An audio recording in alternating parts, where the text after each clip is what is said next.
But the bottom line is this, man. Everybody knows that I'm on the train of Justin Fields starting, okay? Mm-hmm. And I get all of it. It's rational what people say about why he shouldn't start. He needs time. He needs to develop all of that. Ryan Pace even alluded to it, which makes me actually feel a little better about what he said, because I think he's alluding to, and Harry and Acho, y'all help me out, is that they don't feel Justin Fields is completely ready to operate. We know from an athletic standpoint, from a talent standpoint, it's not even close. Him and Andy Dalton not even in the same realm. But what I just finished talking about with quarterbacks, especially young guys, maybe he's not there yet. He just didn't show me that outside of one blitz that hit him and not seeing that come. But I feel like that's Matt Nagy's job as well, to make sure he's prepared in this offensive line. But I'll go here with this. Ryan Pace and Matt Nagy and everybody keep talking about their job. You ain't got to worry about your job if you think Andy Dalton going to start for you the rest of the season, because you're going to be looking for another job. Hello, everyone. I'm back, and I'm annoyed as hell. So we all know football season is right around the corner. The preseason just ended. The first game of the season is on Thursday night. There are 17 games this year, new draft class, etc., etc. After the Bears got spanked in the Nickelodeon Bowl last year against the Saints, they figured it was time to move on from their former number 2 overall pick, Mitchell Trubisky. With that new draft class comes a quarterback out of Ohio State named Justin Fields. The Chicago Bears traded up with the New York Giants to draft Fields at 11 overall. This was a massive dub for the Bears, as they could finally receive a franchise quarterback for the first time in the Super Bowl era. Justin Fields, for those of you who saw him play, turned out to be pretty damn good. Out of 3 college seasons, 423 completions over 618 passes with a 68.4% completion rate, 5,701 passing yards, 1,133 rushing yards, 67 touchdowns, only 9 interceptions with a passer rating of 178.8. For all of you stat nerds out there, that is pretty spectacular.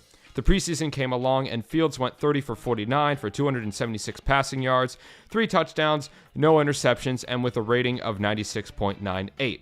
That was only bits and pieces of the preseason, and Bears fans like myself are really excited for what talent Fields has to show for years to come. His crazy athleticism and throwing arm will haunt the rest of the league for a very long time. We need to do everything we can to protect this man and his talent. That is, unless you're the Chicago Bears, because according to these idiots, you want to up and start him right away on Sunday night. But the Bears don't just play any team on Sunday night, they play the Los Angeles Rams. The Rams are a terrific football team, and some would argue they are Super Bowl contenders for 2021. They kept most of the same team around from last year, except trading for Matthew Stafford on the Detroit Lions. They also have the best defense in the league behind Aaron Donald and Jalen Ramsey. So Justin Fields should obviously start against a stacked Rams team, right? Wrong! I cannot stand when Bears fans look me dead in the eyes with a straight face and tell me that Justin Fields should start over Andy Dalton and Nick Foles without playing a single NFL game in the regular season. Don't get me wrong, I am not saying that those guys are even in the same conversation as Fields. I'm angry that the Bears signed Andy Dalton. He is the epitome of trash, and Nick Foles is aging very badly. Yes, he did lead the Cincinnati Bengals to the playoffs multiple times, but those days are long gone. And from what I've seen out of Justin Fields, he could possibly be the greatest quarterback in Bears history. It doesn't take much to do that, but I digress. There are 3 big reasons why Fields should not start right away. The first is the lack of experience. When you draft a player, especially in the quarterback position, you need to teach him proper NFL etiquette. Meaning, the rookie has to learn how professional football works. Adjusting from college to the pros is a huge jump to make, despite what you did prior to the league. When you are a rookie quarterback, there comes expectations. Not very big ones, but just living up to your potential all throughout college, and just the excitement of being a part of the future of a professional football team. Some live to those expectations, and others don't. That is the very problem with this way of thinking. People think as soon as college athletes get drafted, they're just going to run their magic all over the field. But I hate to tell you, it doesn't always work. Aaron Rodgers sat behind Brett Favre. Tom Brady sat behind Drew Bledsoe. Patrick Mahomes sat behind Alex Smith. Those are all superstar quarterbacks that were benched to learn the game. And lo and behold, they managed to become superstar players that they are today. Mahomes played one game in 2017, and then the very next year, he led his team to the AFC Championship game.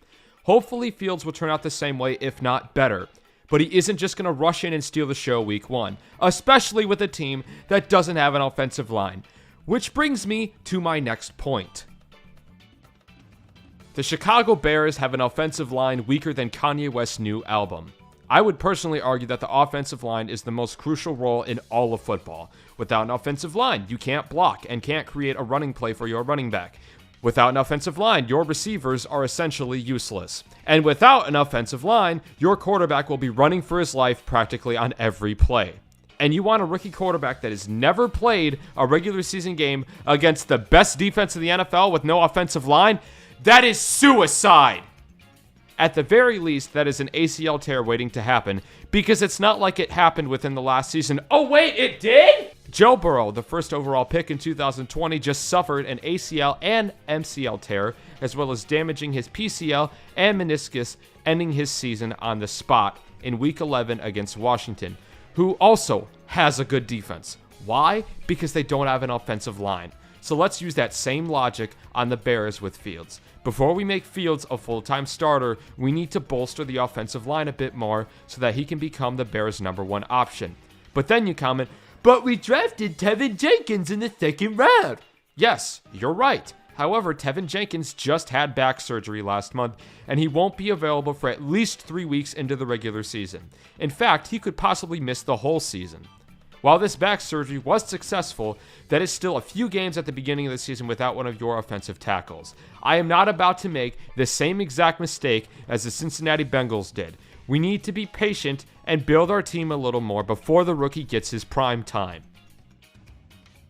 The last reason I have is the scheduling. If you have seen the Bears' schedule this year, it is not fun. They have to play against the NFC West and the AFC North, which are already two of the toughest divisions in all of football. The only team that isn't a playoff contender out of those two divisions is the Cincinnati Bengals. That's how tough it is. Plus the Packers twice, the heavily slept on Vikings twice, Lions twice, and the Raiders. The Bears are finishing with a 7-10 record at best. I don't believe they will make the playoffs with how stacked the West is and due to the competitiveness of the rest of the league. So why would you compete when you will most likely come up short? The best you are getting is a 7th seed, and the NFC West is probably locking that up. Furthermore, the Packers are in their end game right now before they have to retool everything for next year. So why not wait another year and see how the divisions play out? I would rather take another year and draft either another elite offensive lineman or a wide receiver, because those are the only two things the Bears are allowed to draft in the first round. If they draft anything else, I will pack Ryan Pace's bags for good. We need to start building this team around our future quarterback, and drafting another pass rusher to fill in for Khalil Mack might not be the best option. So, if you are a Bears fan and you want this team to succeed, you have to think rationally. Starting Fields against the Rams is a massive risk you do not want to take.